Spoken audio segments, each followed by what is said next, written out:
આપણા દેશમાં દર વર્ષ 26મી નવેમ્બરના રોજ ભારતના બંધારણને સ્વીકારવાની યાદમાં ઉજવવામાં આવે છે. 26મી નવેમ્બર 1949ના રોજ ભારતના બંધારણને સ્વીકાર્યું હતું, જે 26મી જાન્યુઆરી 1950માંથી અમલમાં આવ્યું હતું. संविधान हमारी शान है, संविधान सबकी पहचान है, नियमों और कानूनों का यह सर्वोच्च विधान है. Thank you. आचार्य श्री, शिक्षिका बहनों અને મારા વાલા વિદ્યાર્થી મિત્રો, નમસ્કાર. હું પ્રિયા. આજે આપ સૌને બંધારણ દિવસની થોડી ઘણી માહિતી આપી, તો તમે ધ્યાનથી સાંભળો તેવી વિનંતી. મારો વિષય છે બંધારણ દેશની શાન. ભારતનું બંધારણ વિશ્વના સૌથી મહત્વના દસ્તાવેજોમાંથી એક છે. 26મી નવેમ્બર 1949થી તેને સ્વીકારવામાં આવ્યું હતું અને 26મી જાન્યુઆરી 1950થી તેને અમલમાં મૂકવામાં આવ્યું હતું.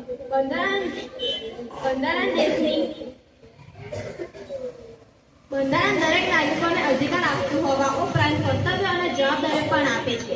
આવો આપણે ભારતના નાગરિક તરીકે કર્તવ્યનું પાલન કરી દેશને એક સમાન, ન્યાયસંગત અને પ્રગતિશીલ બનાવીએ. Thank you. હું છું ભૂમિ. હું તમને બંધારણ વિશે થોડી ઘણી માહિતી આપીશ. તો મારો વિષય છે નાગરિક તરીકે આપણા કર્તવ્ય. બંધારણ આપણને અધિકારોની સાથે કર્તવ્યો પણ શીખવે છે. આપણા મુખ્ય કર્તવ્યો છે કાયદાનું પાલન કરવું, પર્યાવરણનું રક્ષણ કરવું, દેશની એકતા અને અખંડિતતા જાળવવી, સૌ સાથે સદભાવપૂર્વક વર્તન કરવું. જ્યારે આપણો આ કર્તવ્ય પૂરી નિષ્ઠાથી પૂર્ણ કરશે ત્યારે જ ભારતના લક્ષ્ય સમાનતા, સ્વતંત્રતા, ન્યાય હકીકત બની શકશે. અસ્તુ. આભાર. હું આપ સૌને બંધારણ દિવસની શુભકામના આપું છું. તો મારો વિષય છે બંધારણ દેશની આસ્થા. આજે આપણે બંધારણ દિવસ ઉજવી રહ્યા છીએ. બંધારણ તે આપણા દેશની આસ્થા છે. તે અધિકારો, કર્તવ્ય અને ન્યાયની એક મજબૂત છત્રી છે. ડૉક્ટર બાબા સાહેબ આંબેડકર અને સંવિધાન સભાના સભ્યોની મદદથી આપણું બંધારણ તૈયાર થયું હતું. આ દિવસે માત્ર આપણે બંધારણને યાદ કરવું જોઈએ, પણ નાગરિક તરીકે આપણી જિમ્મેદારીઓ અને કર્તવ્યોને પણ ભૂલવા ન જોઈએ. આવો આપણે બંધારણના માર્ગદર્શકોને જીવનમાં અનુસરવાનું વચન લઈએ. Thank you.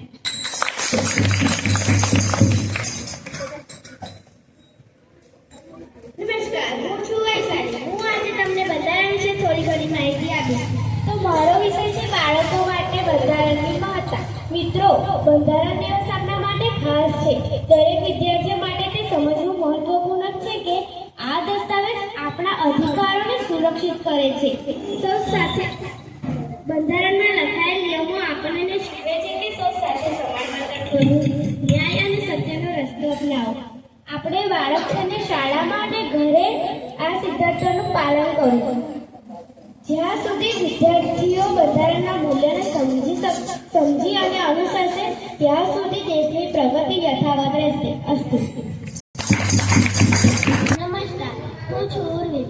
હું તમને બંધારણ દિવસની થોડી ઘણી માહિતી આપીશ. તો મારો વિષય છે બંધારણ દિવસ. આ દસ્તાવેજ આપણને શીખવે છે કે કોઈ પણ નાગરિકના અધિકારોનો પ્રવાહ ઓછો ન થાય. આજે જ્યારે આપણે બંધારણ દિવસ ઉજવી રહ્યા છીએ ત્યારે આપણે માત્ર ઉજવી નહીં, પણ બંધારણ દિવસના માર્ગદર્શક સિદ્ધાંતોને જીવનમાં લાવવામાં પણ આવવું જોઈએ. આમ કરીને આપણે દેશની પ્રગતિમાં યોગદાન આપી શકીશું. Thank you.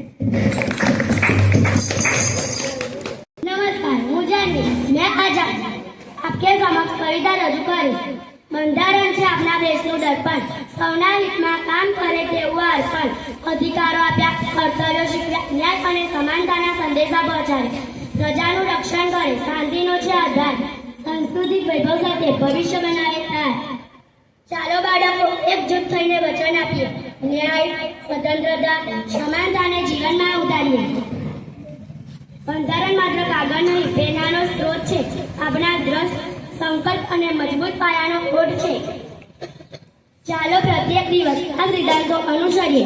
આપણા દેશને ગૌરવ અને શાંતિ ભરીએ. Thank you.